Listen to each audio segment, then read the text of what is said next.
Assalamualaikum warahmatullahi wabarakatuh. Saya Anissa Julianti. Di sini saya akan menjelaskan pengertian dan faktor-faktor radikalisme.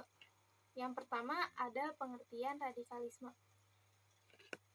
Radikalisme ini adalah pengembangan kata dari kata radikal yang berasal dari bahasa Latin yaitu radix atau akar. Secara garis besar, radikalisme ini mengacu kepada hal-hal fundamental, dasar, dan esensial dalam berbagai macam gejala. Sementara itu, menurut Kamus Besar Bahasa Indonesia, radikalisme ini memiliki 3 arti. Yang pertama, paham atau aliran yang radikal dalam politik. Yang kedua, paham atau aliran yang menginginkan perubahan atau perombakan sosial dan politik dengan cara kekerasan dan drastis. Yang ketiga, sikap ekstrim dalam aliran politik. Dalam ranah sosial dan politik, radikal merupakan paham yang menginginkan perubahan, pergantian, dan juga perombakan suatu sistem masyarakat hingga ke akarnya. Sedangkan dalam ranah keagamaan, radikalisme adalah gerakan yang berusaha merombak total tatanan sosial dan juga politik yang sudah ada dengan cara kekerasan. Jadi, dapat disimpulkan bahwa radikalisme adalah suatu gagasan, ide, atau gerakan yang menghendaki perubahan secara menyeluruh, baik dalam lingkup sosial, politik, maupun keagamaan, dan mengandalkan kekerasan. Selanjutnya ada faktor-faktor dari radikalisme. Faktor-faktor radikalisme ini yang pertama adalah pemikiran. Radikalisme dapat muncul dan berkembang jika segala sesuatunya harus diubah ke arah yang kelompoknya inginkan, sekalipun harus menggunakan kekerasan untuk meraih tujuan tersebut. Yang kedua, ada faktor ekonomi. Radikalisme bisa dipengaruhi oleh faktor permasalahan ekonomi karena manusia akan berusaha semaksimal mungkin untuk memenuhi kebutuhan hidupnya, termasuk menyebarkan suatu paham atau ideologi dengan cara kekerasan. Yang ketiga, ada faktor politik. Radikalisme bisa muncul dan berkembang ketika sekelompok orang merasa pemerintah negara tidak adil kepada rakyatnya atau hanya memperhatikan segelintir kelompok saja.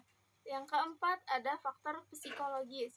Radikalisme dapat tumbuh atau berkembang dalam diri seseorang yang memiliki permasalahan, rasa benci, serta dendam, sehingga berpotensi menjadi radikalis dan mudah dipengaruhi oleh orang lain. Yang terakhir ada faktor pendidikan. Radikalisme dapat muncul di berbagai tempat, termasuk sarana prasarana. Ideologi radikalisme ini bisa mudah tersisipkan dalam pengajaran.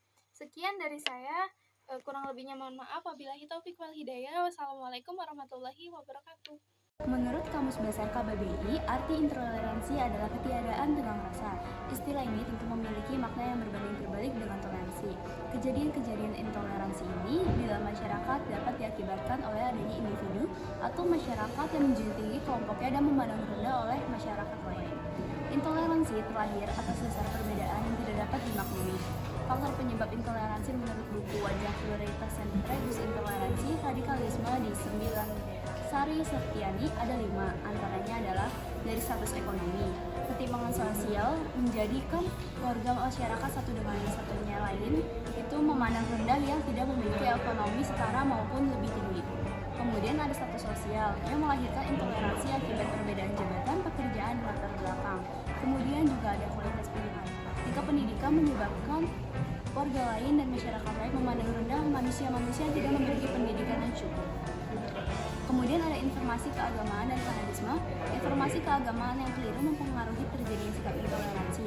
Biasanya dilakukan oleh oknum tertentu memakai nama suatu agama.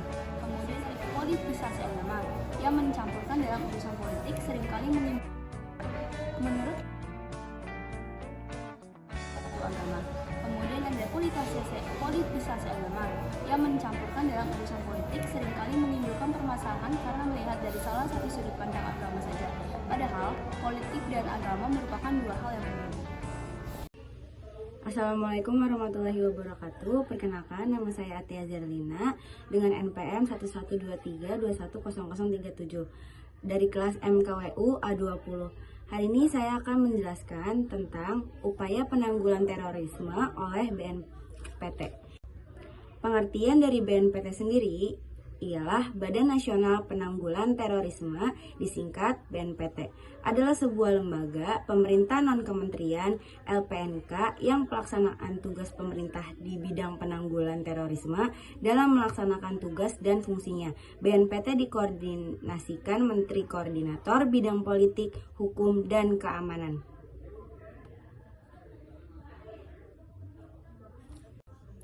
Pada pertemuan pertama, di tanggal 16 sampai 20 Mei, Badan Nasional Penanggulangan Terorisme BNPT bersama Kementerian Luar Negeri didampingi Perutusan Tetap Republik Indonesia di Wina menghadiri sidang CCPC Commission on Crime Prevention and Criminal Justice ke-31. Hadirnya BNPT dalam sidang tersebut untuk memajukan kerjasama internasional dalam masalah pencegahan kejahatan dan peradilan pidana serta menyampaikan posisi Indonesia terkait kejahatan transnasional termasuk upaya pencegahan dan pemberantasannya.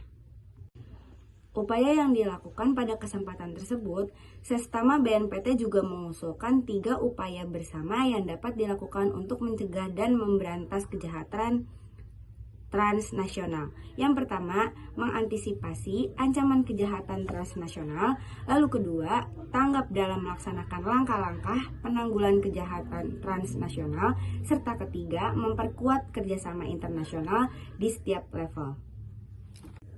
Pengertian kejahatan transnasional serta contohnya, kejahatan transnasional adalah bentuk kejahatan lintas negara yang dapat mengancam ancaman serius bagi keamanan dan kemakmuran global karena melibatkan berbagai negara. Pelaku kejahatan ini melintasi batas-batas negara dan memanfaatkan celah dalam sistem serta hukum dan keamanan nasional untuk melakukan aktivitas kriminal yang telah melanggar lebih dari satu hukum dan otomatis akan memberikan dampak pada negara asal dan negara lain yang terlibat. Contoh dari pencegahan dan pemberantasan berbagai kejahatan transnasional antara lain itu ada kejahatan narkotika, terorisme, perdagangan dan penyelundupan narkoba, serta pelarian aset-aset hasil korupsi menjadi prioritas pemerintah yang ada di Indonesia. Sekian, terima kasih. Itu saja penjelasan tentang upaya penanggulangan terorisme oleh BNPT.